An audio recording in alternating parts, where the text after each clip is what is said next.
بسم الله الرحمن الرحيم بسم الله الرحمن الرحيم الحمد لله رب العالمين والصلاة والسلام على أشرف الأنبياء والمرسلين وعلى آله وصحبه أجمعين أما بعد فيا عباد الله أوصيكم وإياي بتقوى الله فقد فاز المتقون يقول الله تبارك وتعالى يا أيها الذين آمنوا اتقوا الله حق تقاته ولا تموتن إلا وأنتم مسلمون.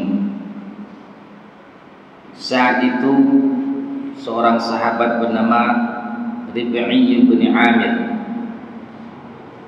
diutus menjumpai Rustum. Sesampainya di tempat Rustum, Raja Rib'i ibn Amir radhiyallahu anhu mengucapkan kalimat, kami diutus oleh Allah linukhrijal ibadah min ibadatil ibadi ila ibadati rabbil ibad. Kami diutus oleh Allah Subhanahu wa taala untuk mengeluarkan manusia dari menyembah manusia menuju kepada menyembah Allah semata. Wa min jawril adyan ila adlil Islam, dan mengeluarkan manusia dari kezaliman agama-agama menuju kepada keadilan Islam. Wa min dhiqid dunya ila si'atid dunya wal akhirah, dan kami diutus untuk mengeluarkan manusia dari sempitnya dunia menuju kepada lapangnya dunia dan akhirat. Inilah yang diucapkan oleh Rib'i bin Amir kepada Rustum. Dan inilah sesungguhnya hakikat daripada kemerdekaan. Ketika kita mampu menjadikan Allah sebagai As-Samad, tempat kita bergantung, ketika kita alihkan semua ketergantungan kita kepada Allah, bukan bergantung kepada tulisan-tulisan di depan pintu, di atas pintu ketika membuka kedai atau toko, masih bergantung dengan tulisan yang ada di toko supaya laris. Ini belum merdeka. Orang merdeka sesungguhnya ketika dia hilangkan semua ketergantungan pada selain makhluk kepada makhluk dan menggantungkan dirinya hanya kepada Allah Subhanahu wa taala. Mengeluarkan segala jenis, segala bentuk kesyirikan dari dirinya, meyakini Allah Subhanahu wa taala semata-mata yang menciptakan, yang memberikan rezeki, yang mengatur alam, dan Allah Subhanahu wa taala yang berhak untuk diibadahi. Itulah sesungguhnya orang yang merdeka. Sebaliknya, walaupun kita setelah sekian tahun sudah merdeka, namun masih menjadi budak-budak manusia, masih menjadi penjilat-penjilat manusia, rela menggadaikan agama untuk kepentingan dunia, sesungguhnya dialah bukan orang merdeka. Kemerdekaan melepaskan diri segala keterikatan terhadap dunia, memfokuskan diri untuk Allah Subhanahu wa taala. Ketika kita tundukkan diri kita kepada Allah semata, maka Allah akan tundukkan makhluk untuk kita. Sebaliknya, kalau kita tundukkan diri kepada makhluk dengan cara melanggar hukum-hukum Allah, maka kita pun akan menjadi budak makhluk-makhluk itu. Na'udzubillah. Dan juga disebutkan oleh Rib'i bin Amir, bentuk kemerdekaan itu adalah hilangnya kezaliman, berlakunya keadilan. Kalau kezaliman itu tidak hilang, keadilan tidak didapatkan oleh rakyat Indonesia, maka sesungguhnya kemerdekaan hanya di bibir saja atau di atas kertas. Dan juga sebagaimana disebutkan oleh Rabi'i bin Amir, kemerdekaan sesungguhnya itu adalah ketika kita mampu mengeluarkan sempitnya dunia dalam diri kita dengan meyakini bahwa luasnya dunia dan akhirat itu. Ketika kita memperebutkan satu jabatan, begitu banyak manusia, ini sempit. Namun begitu kita rebutkan akhirat, diumpamakan oleh Ibnu Qudamah rahimahullah seperti kita melihat matahari yang tidak perlu berlelah-lelah, tidak perlu memperebutkan tempat, semua kita bisa melihat dengan aman. Begitulah perbedaan antara orang yang memperebutkan sempitnya dunia dengan memperebutkan luasnya akhirat. Semoga Allah Subhanahu wa taala jadikan amalan-amalan yang telah dikorbankan oleh para pejuang-pejuang kita sehingga berdirinya negara yang bernama Indonesia dengan balasan yang terbaik untuk mereka. Dan semoga kita sebagai orang belakangan juga tidak lupa dengan jasa-jasa yang telah mereka korbankan, dan hari ini kita telah menikmati kemerdekaan negara Republik Indonesia merdeka. Kembali ke kitab. Pada pagi ini kita masuk pada hadis yang keempat dari kitab Taisirul Alam Syarh Umdatil Ahkam. Hadisnya lumayan panjang bila dibandingkan dengan hadis-hadis sebelumnya. An Abi Hurairah radhiyallahu anhu anna Rasulullah sallallahu alaihi wasallam qala idza tawadda'a ahadukum falyaj'al fi anfihi ma'an thumma yantathir wa man istajmara falyutir wa idza istayqadha ahadukum min nawmihi falyaghsil yadayhi qabla an yudkhilahuma fil ina'i thalathan fa inna ahadakum la yadri aina batat yaduhu. Dari Abu Hurairah radhiyallahu anhu bahwa Rasulullah sallallahu alaihi wasallam bersabda, apabila seseorang di antara kalian berwudu, hendaknya ia masukkan air ke dalam hidungnya lalu ia keluarkan. Dan barang siapa di antara kalian bersuci dengan menggunakan batu, maka hendaknya dia menggunakan yang ganjil. Dan apabila seseorang di antara kalian bangun dari tidurnya, maka hendaklah ia membasuh kedua tangannya sebelum memasukkan keduanya itu ke dalam bejana sebanyak 3 kali. Karena sesungguhnya seseorang di antara kalian tidak tahu di mana tangannya menginap tadi malam. Kaum muslimin yang dimuliakan Allah Subhanahu wa taala, hadis yang diriwayatkan oleh Imam Bukhari dan Muslim ini yang dikumpulkan oleh Syekh Abdullah, yang disyarahkan oleh Syekh Abdullah bin Abdurrahman Al-Bassam.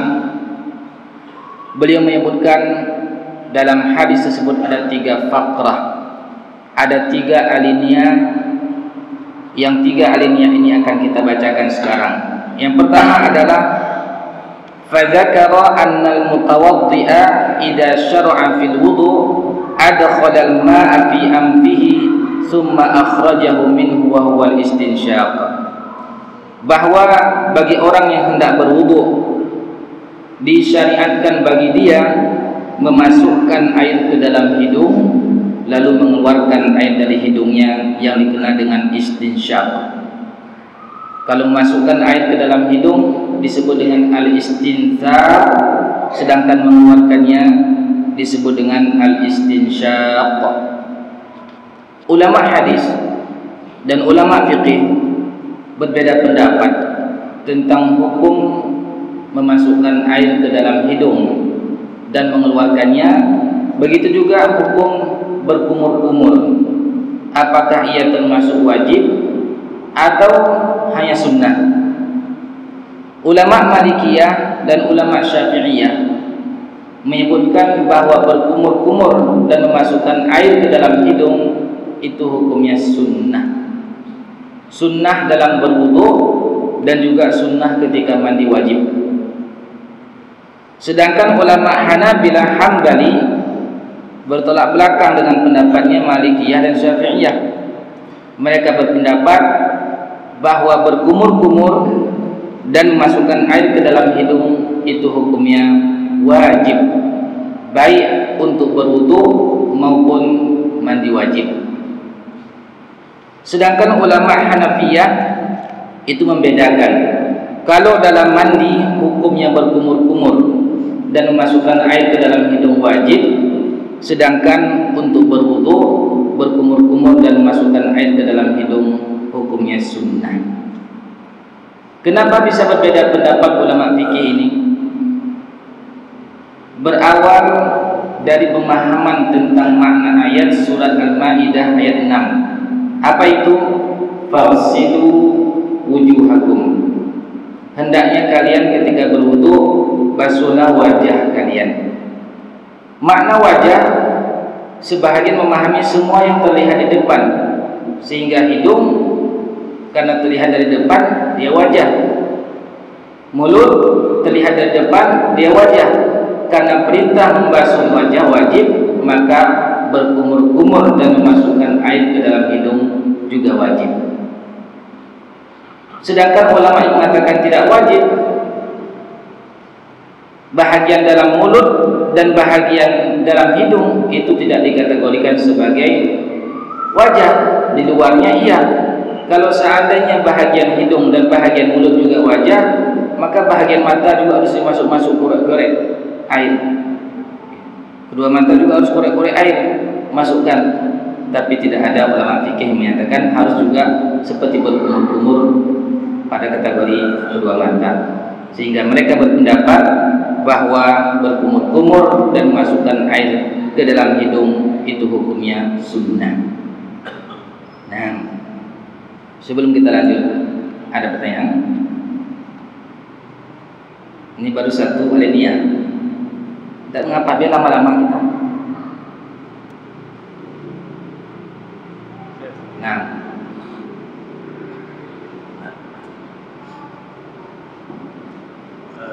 ini berkenaan dengan materi awal yang kita sampaikan tentang merdeka. Merdeka. Yang ingin saya tanyakan, sejauh mana saya mencintai negeri kita dengan agama. Sebab kadang kita melihat dua negeri bisa berperang padahal mereka seagama. Jadi berkenaan dengan asbabiyah bagaimana? Jadi kesamaan kita cintai agama dengan cintai negeri. Gitu saja. Luar biasa. Ini 17 Agustus ya ini. Nah, terjadi pertikaian antara pemuda Ansor dengan pemuda Muhajirin. Datang orang-orang Ansor ini, pemuda mengatakan, "Hai Ansor, ke sini." Enggak mau kalah juga orang Muhajirin. "Hai Muhajirin, ke sini." Hampir terjadi berantem. Sampailah hal ini kepada Rasul sallallahu alaihi wasallam. Beliau pun murka dengan mengatakan, "Dakwal jahiliyah." Ini adalah panggilan-panggilan jahiliyah.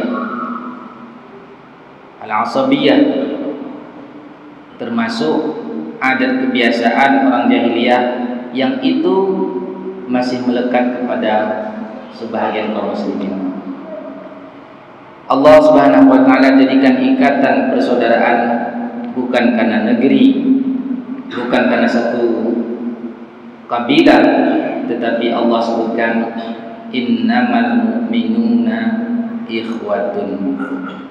Sesungguhnya orang beriman itu bersaudara. Fa aslihu baina akhawaykum. kalau terjadi pertengkaran antara orang Islam meskipun berbeda negara, maka posisi kita adalah menjadi mediator, bisa memediasi kedua negara tersebut.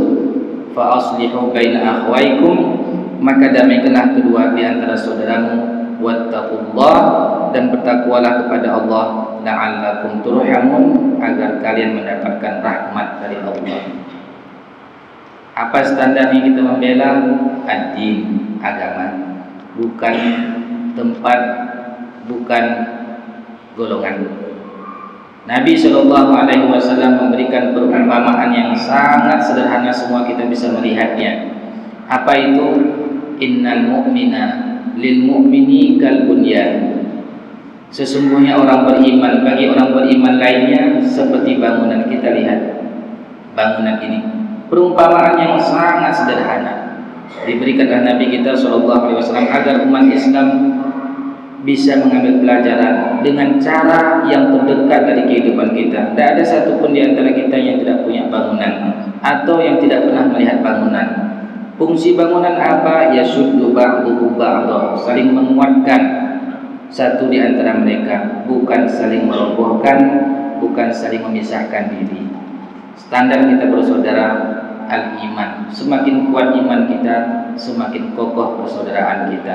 Kalau sudah mulai retak persaudaraan, mungkin ada masalah pada iman. Syukran. Kita lanjut. Yang kedua, fakrah yang kedua adalah summa dzakara aidan anna man arada qat'al adal kharija minhu bil hijarah an yakuna qat'ahu ala witrin.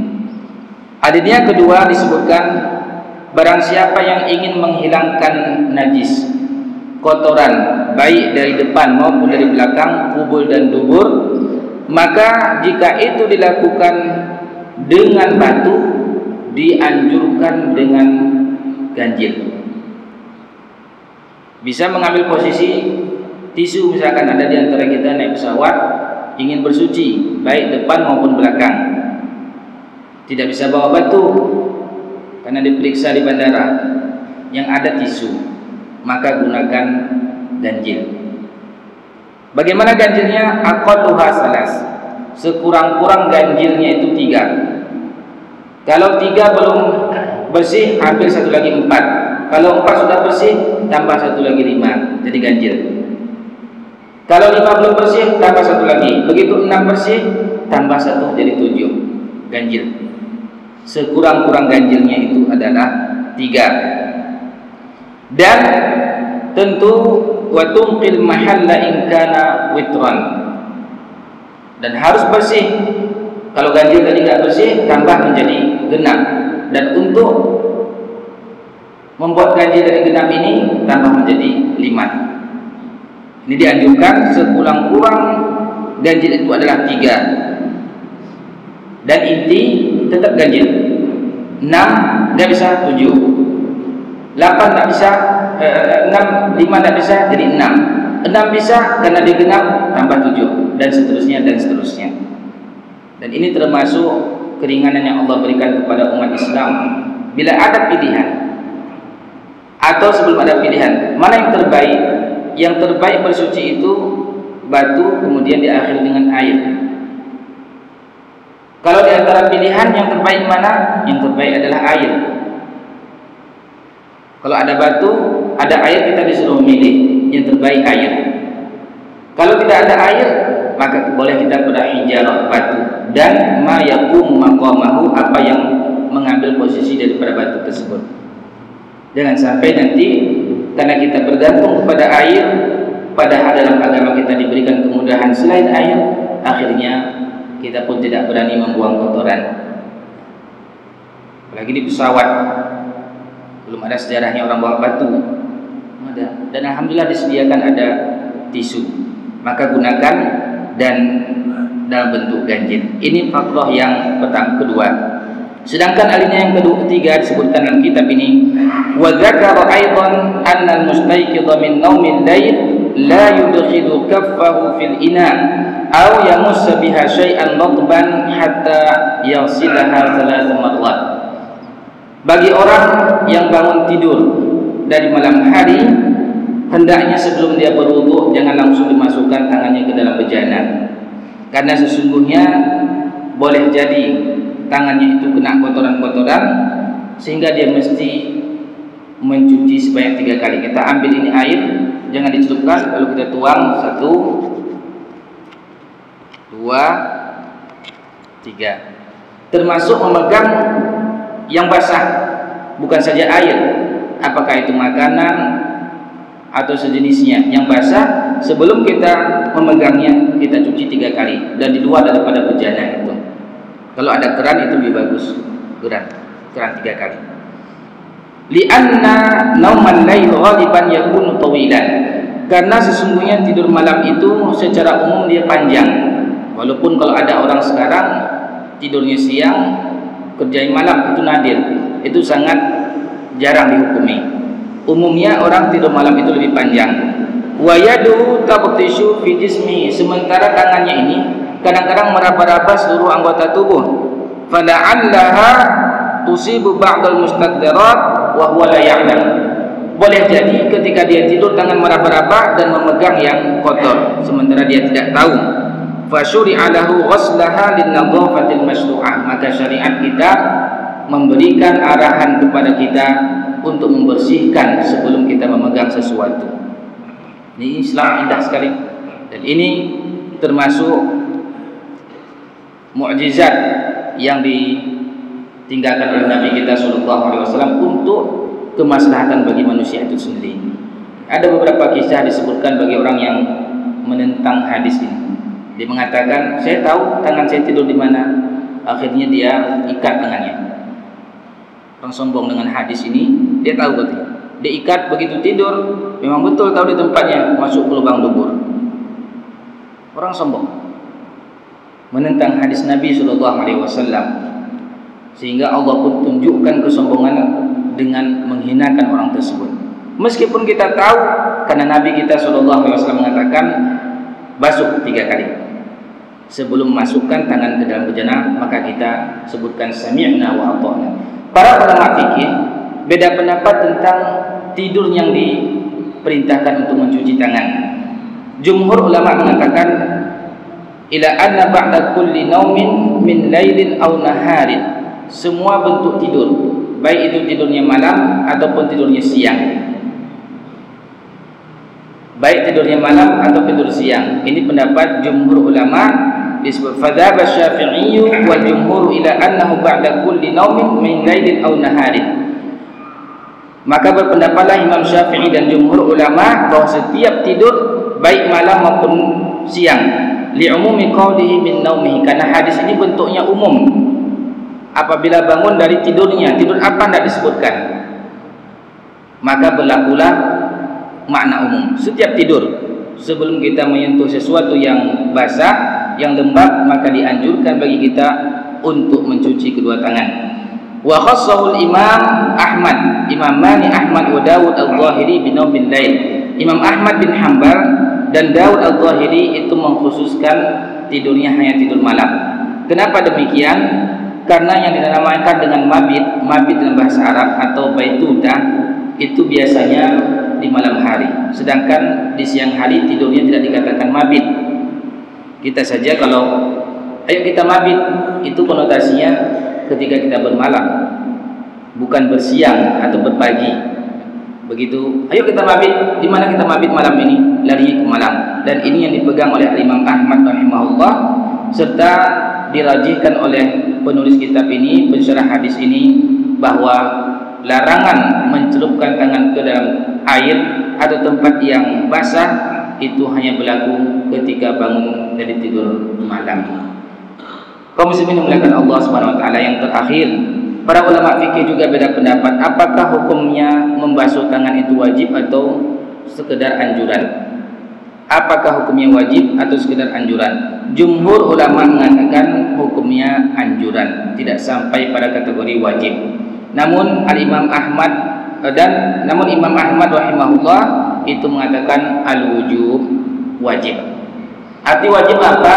Sebagaimana yang kita ketahui, ma yusabu ala fa'ilihi wa yu'aqabu ala tarikihi. Yang dimaksud dengan wajib adalah diberikan ganjaran pahala bagi pelakunya dan diancam dengan dosa bagi orang yang meninggalkannya. Maka dalam pandangan Imam Ahmad rahimahullah, mencuci tangan sebelum kita masukkan ke tempat yang basah itu hukumnya wajib. Dan penulis kitab ini, pensyarah hadis ini, tidak menyebutkan mana pendapat yang lebih kuat. Kembali kepada para jemaah sekalian. Tapi kalau kita lihat dari hikmah yang disebutkan, bahawa sesungguhnya kita tidak tahu di mana letak tangan kita mendekati pendapat wajib seperti yang disampaikan Imam Ahmad, sepertinya ini lebih kita pegang untuk kehati-hatian. Dan khusus tidurnya tidur malam, karena illat umum ghalib, secara umum tidur malam itu tidur panjang, sehingga tangan kita tidak tahu di mana letak dan tempatnya. Maka pendapat yang dipegang oleh Imam Ahmad rahimahullah dalam hal ini mewajibkan sepertinya pantas dan lebih tepat untuk kita amalkan. Demikianlah pertemuan singkat kita pada hari ini.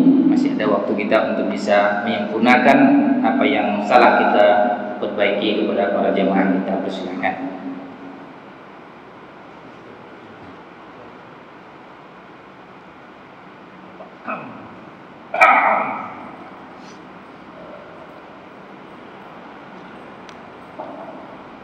Assalamualaikum warahmatullahi Salam.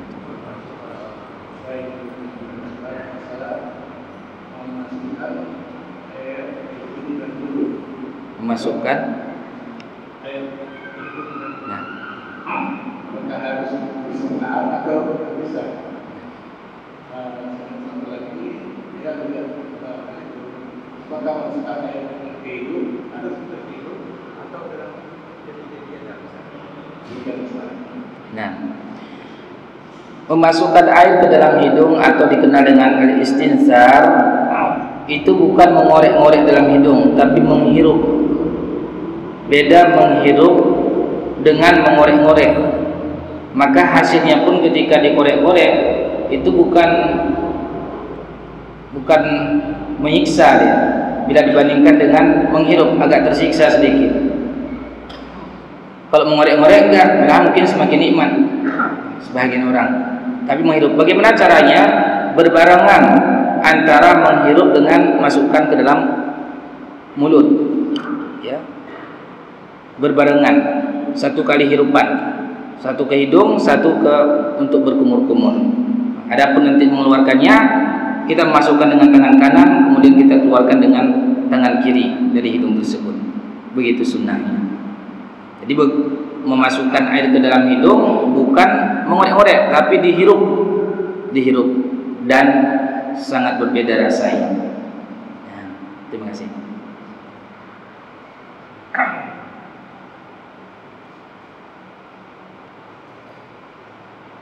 Masih berkenaan dengan masukkan air ke dalam mulut. Saya sangat bisa merasakan manfaat dari air ke dalam hidup. Hari ini kita mungkin sampai sakit kepala ketika kita sedang influenza, bila itu efektif mengurangi influenza kita. Yang saya tanyakan, ketika kesunahan masukkan air dari itu ketika kita mandi dari Ustaz, itu kita sebelum mandi kan disunahkan juga berwudu. Apakah ketika itu atau ketika sedang mandinya? Apakah memadai dengan ketika kita berwudu sebelum kita mandi atau memang harus ketika mandinya? Sebelumnya tambahan sedikit, dalam hadis yang lain Nabi SAW menyebutkan wabalighul fil istinsyaq illa an takuna sha'iman. Hendaknya berkuat-kuat, bersungguh-sungguh dalam memasukkan air ke dalam hidung kecuali dalam keadaan sedang berpuasa.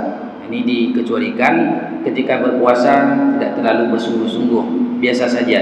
Karena dikhawatirkan kalau bersungguh-sungguh ketika puasa dia masuk ke dalam rongga yang itu dapat mempengaruhi puasa kita. Nah, kaitannya dengan apakah mandi itu atau wuduknya, jelas para ulama fikih tadi menyebutkan mandi dan wuduk.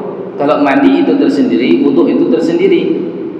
Bagi mengatakan wajib pada mandi dan wudhu, dia bedakan wudhu dan mandinya. Bisa saja orang mandi tanpa wudhu, karena wudhu ketika mandi itu hanya hukumnya sunnah.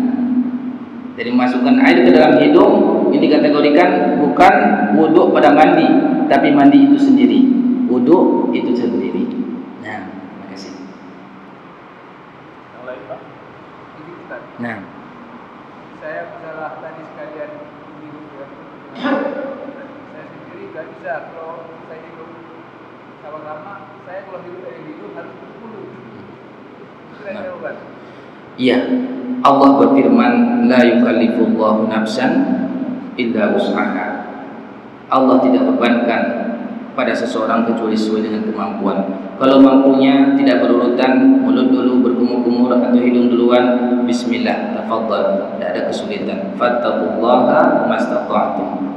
Takwalah kepada Allah sesuai dengan kemampuan. Termasuk kalau seandainya kita diponis oleh dokter, oleh ahlinya, jangan istinsyaq, Pak.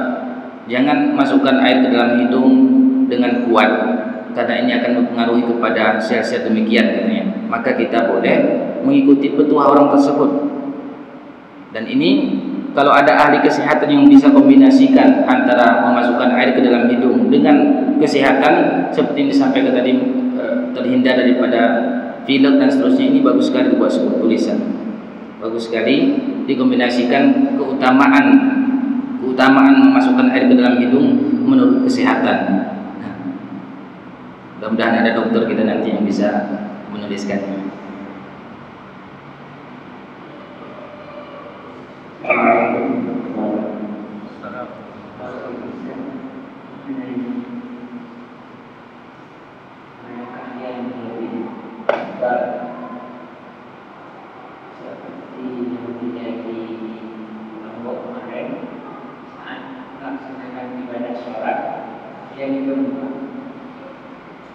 Apakah yang kita membatalkan ibadah menyelamatkan diri atau tetap yakin bahwa kita lebih selamat di dalam proses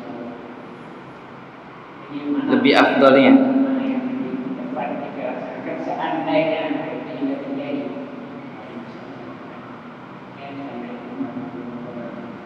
Waalaikumsalam.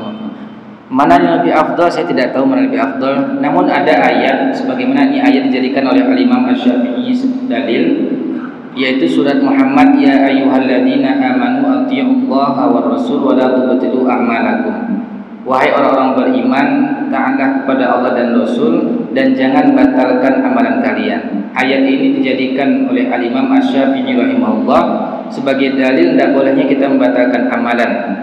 Kalau seandainya tidak ada alasan, dengan tiba-tiba kita batalkan, kita sudah masuk sholat Allahu Akbar, tidak ada alasan untuk batal, kita batalkan sendiri. Ini haram, tidak boleh. Wala tubtilu a'malakum. Adapun kondisi-kondisi tertentu kita kena ada namanya sholatul khauf, sholat takut. Orang yang takut, bisa takut dalam kondisi perang atau karena hewan buas dan seterusnya, masuk kategori zilzal tadi.